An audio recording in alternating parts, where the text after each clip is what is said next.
ಕರ್ನಾಟಕ ದಲಿತ ಸಂಘರ್ಷ ಸಮಿತಿಯ ತಾಲೂಕು ಸಂಚಾಲಕನಾಗಿ ಕಾರ್ಯನಿರ್ವಹಿಸ್ತಾ ಈಗ KIDB ರೈತಪರ ಹೋರಾಟ ಸಮಿತಿಯಲ್ಲಿ ಸಕ್ರಿಯವಾಗಿ ಭಾಗವಹಿಸುತ್ತೇವೆ ರೈತರೊಂದಿಗೆ. ನಮ್ಮ ಉದ್ದೇಶ ಇಷ್ಟೇ, ಕಳೆದ ವರ್ಷ ಕರ್ನಾಟಕ ಸರ್ಕಾರ ಮತ್ತು KIDB ಸಂಸ್ಥೆಯವರು 2832 ಎಕರೆ ಕೈಗಾರಿಕಾ ಪ್ರದೇಶವಾಗಿ ಜಂಕೋಟೆ ಹೋಬಳಿಯ 13 ಹಳ್ಳಿಗಳನ್ನು ಗುರುತಿಸಲಾಯಿತು.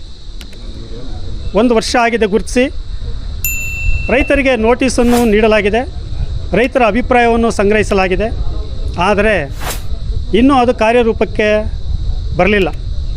ಆದ ಉದ್ದೇಶ ನಾವು ಬಂದಿರತಕ್ಕಂಥದ್ದಿಷ್ಟೇ, ನಮಗೆ ಸರ್ಕಾರದಿಂದ ನೋಟಿಸ್ ಕೊಟ್ಟಿದ್ರೆ ತಾವು KIDBಯಿಂದ ನಾವು ಜಮೀನು ಕೊಡಲಿಕ್ಕೆ ಸಿದ್ಧವಾಗಿದ್ದೀವಿ, ನೀವು ಜಮೀನು ತಗೊಂಡು ಉತ್ತಮವಾದ ಬೆಲೆಯನ್ನು ಕೊಟ್ಟು ಕೈಗಾರಿಕೆಗಳನ್ನು ಅಭಿವೃದ್ಧಿ ಮಾಡಿ ಈ ತಾಲೂಕಿನ ಕೂಲಿ ಕಾರ್ಮಿಕರ, ಬಡವರ ಮತ್ತು ರೈತಪರ ಮಕ್ಕಳ ಒಂದು ನಿರುದ್ಯೋಗಿ ಸಮಸ್ಯೆಯನ್ನು ನಿವಾರಣೆ ಮಾಡ್ತೀರಾ, ಉದ್ಯೋಗ ಸೃಷ್ಟಿ ಮಾಡಲೇಬೇಕು, ಕೈಗಾರಿಕೆಗಳ ಸ್ಥಾಪನೆ ಆಗಲೇಬೇಕು ಅಂತಕ್ಕಂಥ ಒಂದು ಉದ್ದೇಶದಿಂದ ಈ ದಿನ ನಾವು ಮಾನ್ಯ ಜಿಲ್ಲಾಧಿಕಾರಿಗಳಿಗೂ ಮತ್ತು KIDB ಅಧಿಕಾರಿಗಳಿಗೂ ಮನವಿಯನ್ನು ನೀಡಲಿಕ್ಕೆ ಜಿಲ್ಲಾಧಿಕಾರಿಗಳ ಬಳಿ ಬಂದಿದ್ದೇವೆ.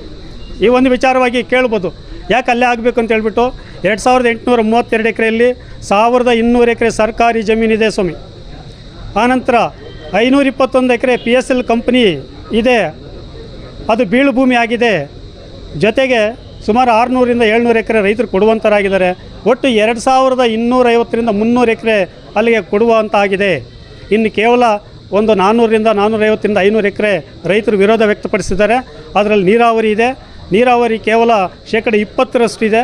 ಅದನ್ನು ಹೊರತುಪಡಿಸಿ ಎಲ್ಲ ಜಮೀನನ್ನು ತೆಗೆದುಕೊಂಡು ನಾವು ಕೊಡ್ತಕ್ಕಂಥ ಜಮೀನಿಗೆ ಉತ್ತಮವಾದ ಬೆಲೆಯನ್ನು ಕೊಟ್ಟು ಒಂದು ಕೈಗಾರಿಕೆಗಳನ್ನು ಸ್ಥಾಪನೆ ಆಗಲೇಬೇಕು, ಇದರಿಂದ ಯಾವುದೇ ರೀತಿ ಹಿಂದೆ ಸರಿಬಾರ್ದು ಅಂತಕ್ಕಂಥ ಒಂದು ಮನೋಭಾವದಿಂದ ನಾವಿಲ್ಲಿ ಮನವಿ ಕೊಡಲಿಕ್ಕೆ ಬಂದಿದ್ದೇವೆ ಸರ್. ಇದಕ್ಕೆ ಬೇರೆ ಪ್ರತಿರೋಧ ಸರ್, ಅವರ ಹೋರಾಟ ಅವರ ವಿವೇಚನೆಗೆ ಬಿಟ್ಟಂಥದ್ದು, ಅವರ ಯೋಚನೆ ಯಾವ ರೀತಿ ಇದೆ ಗೊತ್ತಿಲ್ಲ. ನಮ್ಮ ಯೋಚನೆ ಇಷ್ಟೇ ಇರ್ತಕ್ಕಂಥದ್ದು, 1200 ಎಕರೆ ಸರ್ಕಾರಿ ಜಮೀನಿದೆ, 521 ಎಕರೆ PSL ಕಂಪ್ನಿದಿದೆ, 1700 ಎಕರೆ ಆಯಿತು. ಇನ್ನೊಂದು 600ರಿಂದ 700 ಎಕರೆ ರೈತರು ಕೊಡಲಿಕ್ಕೆ ನಾವು ಸಿದ್ಧವಾಗಿದ್ದೀವಿ. 2400 ಎಕರೆ ಆಗುತ್ತೆ. ಆ ಪ್ರದೇಶದಲ್ಲಿ ಅವರು ಏನು ಕೊಡೋದಿಲ್ಲ, ಅವರನ್ನು ಬಿಟ್ಟಾದರೂ ನಮಗೆ 2400 ಎಕರೆ ಕೊಡಲಿಕ್ಕೆ ಸಿದ್ಧವಾಗಿದ್ದೇವೆ. ಕೈಗಾರಿಕೆಗಳನ್ನು ಅಭಿವೃದ್ಧಿ ಪಡಿಸಲೇಬೇಕು, ಆ ಭಾಗ ಅಭಿವೃದ್ಧಿ ಆಗಲೇಬೇಕು. ಯಾಕಂದರೆ ಈ ತಾಲೂಕು ಬರಪೀಡಿತ ಪ್ರದೇಶ ಅಂತ ಗೊತ್ತಿದೆ ತಮಗೆ. 1400 ಅಡಿ ಹಾಕಿದ್ರೂ ನೀರಿಲ್ಲ. ಜೊತೆಗೆ ನಾವು ಆವಾಗಲೇ ಹೇಳಿದೆ, 20% ಮಾತ್ರ ನೀರಾವರಿ ಇದೆ ಸ್ವಾಮಿ. ಇನ್ನು 80% ಬಯಲು ಪ್ರದೇಶ. ತಾವು ಸಹಿತ ಬಂದು ಸಮೀಕ್ಷೆ ಮಾಡ್ಬೋದು. ಮನೆಗೆ ಹೇಳಬೇಕು, 13 ಹಳ್ಳಿ ಜನ ಏನಿದ್ದಾರೆ ಅದರದ್ದು ನೀರಾವರಿ ಪ್ರದೇಶ ಇರ್ತಕ್ಕಂಥದ್ದು ಬೆರಳೆಣಿಕೆ ಎಷ್ಟು ಅಂತ ಹೇಳ್ತಿದ್ದೀವಲ್ವ. ನಾವು ಆ ನೀರಾವರಿಯನ್ನು ಬಿಡಿ ಅಂತ ಹೇಳ್ತಿದ್ದೀವಲ್ಲ, ಅದನ್ನು ಒತ್ತುವರಿ ಮಾಡ್ಕೊಂಡು ಮಾಡಿ ಅಂತ ಹೇಳ್ತಿಲ್ವಲ್ಲ. ನಿಮ್ಮ ಉದ್ದೇಶ ಕೈಗಾರಿಕೆ ಬೇಕು. ಒಂದು ವೇಳೆ ಏನಾದರೂ ಅಡ್ಡಿ ಆತಂಕ ಬಂದರೆ ಏನು ಮಾಡ್ತೀರಾ ಸರ್? ಅಡ್ಡಿ ಆತಂಕ ಬಂದರೆ ನಾವು ಕಾನೂನು ರೀತಿ ನಾವೇನು ಹೋರಾಟ ಮಾಡಬೇಕೋ ಅದು ನಿರಂತರವಾಗಿ ಇದು ಆಗುವವರೆಗೂ ಹೋರಾಟ ಮಾಡ್ತೀವಿ.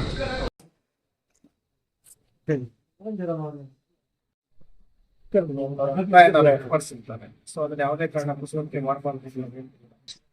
ಖಂಡಿತ ಮನೆ ಜಿಲ್ಲಾಧಿಕಾರಿಗಳು ಅದನ್ನ ಯಾವುದೇ ರೀತಿ ಕಾನೂನಡಿಯಲ್ಲಿ ಭಂಗ ಉಂಟಾಗದಂತೆ ತಾವೆಲ್ಲ ಹೇಳ್ತಿದ್ದಾರೆ. ಸಾರ್ವಜನಿಕ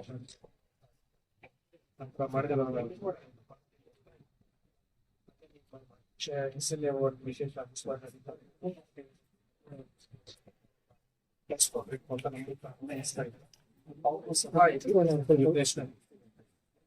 ಯಾಕಂದರೆ ಅವರವ್ರ ಅಭಿಪ್ರಾಯ. ಈಗ ವಿರೋಧ ಯಾವ ರೀತಿ ವ್ಯಕ್ತಪಡಿಸ್ತಾ ಇದ್ದಾರೆ, ಅವರೇನು ಹೇಳ್ತಾ ಇದ್ದಾರೆ, ಜಮಕೋಟೆ ಬೇಡ, ದಿಬ್ಬುರಳ್ಳಿ ಬೇಕು. ಅದು ಜಮಕೋಟೆ ಯಾಕೆ ಬೇಡ? ಇವತ್ತು ನೀವು ನೋಡಿ, ಇವತ್ತು ಸರ್ಕಾರದ ಅಂಕಿಅಂಶಗಳ ಪ್ರಕಾರವಾಗಿ 2823 ಎಕರೆಯಲ್ಲಿ 1700 ಎಕರೆ ಸರ್ಕಾರಿ ಇದೆ. ಈಗ ಸರ್ಕಾರಿ ಭೂಮಿನ 1700 ಎಕರೆ ಇದ್ದಾಗ ಇನ್ನು ನಮ್ಮ ರೈತರ ಭೂಮಿ ಇರ್ತಕ್ಕಂಥದ್ದು ಕೇವಲ 1100 ಎಕರೆ. ಹಾಗಾಗಿ ಇವತ್ತು ಯಾಕೆ ಆ ಮಾತು ಹೇಳ್ತಾ ಇದ್ದಾರೆ ಅಂತಕ್ಕಂಥದ್ದು ನೀವು ಅವ್ರನ್ನೇ ಕೇಳಬೇಕು. ಯಾಕಂದರೆ ಅವ್ರು ಹೇಳ್ತಿದ್ದಾರೆ ಫಲವತ್ತಾದ ಭೂಮಿ. ಇವತ್ತು ಜಮಕೋಟೆ ಹೋಬಳಿಯಲ್ಲಿ ಫಲವತ್ತಾದ ಪ್ರದೇಶ ಎಲ್ಲೆಲ್ಲಿದೆ. ಇವತ್ತು ಮೊದಲು ನಾವು ಒಂದು ಜಮೀನು ಅಳತೆ ಮಾಡಬೇಕಾದ್ರೆ ಆ ಜಮೀನು ಹತ್ರಕ್ಕೆ ಹೋಗಬೇಕಾಗಿತ್ತು, ಚೆನ್ನ ಹಿಡ್ಕೊಂಡು ಹೋಗಬೇಕಾಗಿತ್ತು, ಅಥವಾ ಜಮೀನು ಹತ್ರ ಹೋಗಿ ಅಳತೆ ಮಾಡಬೇಕಾಗಿತ್ತು. ಆದರೆ ಇವತ್ತು ತುದಿ ಕಾಲಲ್ಲಿ ಮೊಬೈಲಲ್ಲಿ ನಿಂತ್ಕೊಂಡು ಗೂಗಲ್ ಹೊಡೆದ್ಬಿಟ್ರೆ ಎಲ್ಲಿ ದ್ರಾಕ್ಷಿ ಇದೆ, ಎಲ್ಲಿ ರೇಷ್ಮೆ ಇದೆ, ಎಲ್ಲಿ ಹಿಪ್ಪನೇರಳಿದೆ, ಎಲ್ಲಿ ಮಾವಿದೆ ಅಂತ ಹೇಳ್ಬೋದು. ಹಾಗಾಗಿ ನಮ್ಮ ಒಂದು ರೈತ ಸಂಘಟನೆಯ ನಾವು ಹೋಗಿ ಹಳ್ಳಿಗೂ ವಿಚಾರಿಸಿದಾಗ, ಹಳ್ಳಿಗೂ ಬೆಳೆವಾರು ಇದು ಮಾಡಿದಾಗ ರೇಷ್ಮೆ 160 ಎಕರೆ ಇದೆ. ಹಾಗಾಗಿ ಮೊನ್ನೆ ಸರ್ಕಾರಕ್ಕೆ ಒತ್ತಾಯ ಮಾಡಿದ್ದೇವೆ, ಏನು ನೀರಾವರಿ ಪ್ರದೇಶವನ್ನು ಕೈಬಿಡಿ ಅಂತ. ಅದಕ್ಕೆ ಮಾನ್ಯ ಸಚಿವರು, ಶಾಸಕರು ಮತ್ತು ನಮ್ಮ ಜಿಲ್ಲಾಡಳಿತ ಕೂಡ ಗ್ರಾಮಗಳಿಗೆ ಒಂದುಗೂಡ್ತಕ್ಕಂಥ ನೀರಾವರಿ ಪ್ರದೇಶವನ್ನು ಉಳಿಸ್ತೀವಿ, ಕೆರೆ ಎಲ್ಲೆಲ್ಲಿದೆ ಅಲ್ಲಲ್ಲಿ ಉಳಿಸ್ತೀವಿ ಅಂತ ಹೇಳಿದಾರೆ. ಆದರೆ ಅವರು ಇವ್ದು ಅದನ್ನು ಮಾತಾಡೋದಕ್ಕೆ ರೆಡಿ ಇಲ್ಲ. ಈಗ ಇಲ್ಲಿ ಬೇಕೋ ಬೇಡ ಎರಡು ಪ್ರಶ್ನೆ. ಬೇಕು ಅಂತೇಳಿ ತೀರ್ಮಾನ ಆದಾಗ ನಮಗೆ ನೀರಾವರಿ ಪ್ರದೇಶನ ಉಳಿಸ್ಕೊಡಿ, ನಮಗೆ ಒಳ್ಳೆ ಬೆಲೆ ಕೊಡಿ, ನಮ್ಮ ಮಕ್ಕಳಿಗೆ ಉದ್ಯೋಗ ಕೊಡಿ ಅಂತ ಕೇಳ್ಬೋದು. ಇವರು ಬೇಡ ಅಂದಾಗ ಅದು ಯಾವ ರೀತಿಯ ದೌರ್ಜನ್ಯ, ಯಾವ ರೀತಿಯ ಪ್ರತಿರೋಧ ಅಂತೇಳಿ ತಾವು ಅವ್ರನ್ನ ಕೇಳೋಕ್ಕೆ ಇಷ್ಟಪಡ್ತೀನಿ. ಎಲ್ಲ ಒಂದು ಕಡೆ KDB ಈಗ ರೈತರಲ್ಲಿ, ಸ್ವಾಭಿಮಾನಿ ರೈತರಲ್ಲಿ ಎಲ್ಲಿ ವಿಂಗಡಣೆ ಆಗಿಲ್ಲ, ಆಗೋದಿಲ್ಲ. ಯಾರು, ನಾನು ಆವಾಗಲೇ ಹೇಳಿದ್ದೀನಿ, ಹಿಂದೆ ಯಾರು ಭೂಮಾಫಿಯಾ, ರಿಯಲ್ ಎಸ್ಟೇಟ್ ಉದ್ಯಮಿಗಳು ಹಿಂದೆ ನಿಂತು ಮುಂದೆ ಮಾತಾಡಿಸ್ತಾರಲ್ಲ, ಅಂಥವರು ಎರಡು ಭಾಗ ಆಗಿ ಹೋಗ್ಬೋದು. ಆದರೆ ಸ್ವಾಭಿಮಾನಿ ರೈತರು ಸ್ವಾಭಿಮಾನಿಯಾಗಿರ್ತಾರೆ. ನೋಡಿ, ಇಲ್ಲಿ ದಲಿತರು, ಕಾರ್ಮಿಕರು, ರೈತರು ಎಲ್ಲರೂ ಒಟ್ಟಾಗಿದ್ದೀವಿ. ಒಟ್ಟಾಗಿ KDB ಬೇಕು, ನಮ್ಮ ತಾಲೂಕು ಅಭಿವೃದ್ಧಿ ಆಗಬೇಕು, ಇಷ್ಟೇ ನಮ್ಮ ಉದ್ದೇಶ.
ಅವರು ವಿರೋಧ ವ್ಯಕ್ತಪಡಿಸ್ತಾ ಇದ್ದಾರೆ ಅಂತಂದರೆ ಅವರು ಉದ್ಯಮಿಗಳ ಪರವಾಗಿದ್ದಾರೆ, ವಿರೋಧ ವ್ಯಕ್ತಪಡಿಸ್ತಾ ಇದ್ದಾರೆ.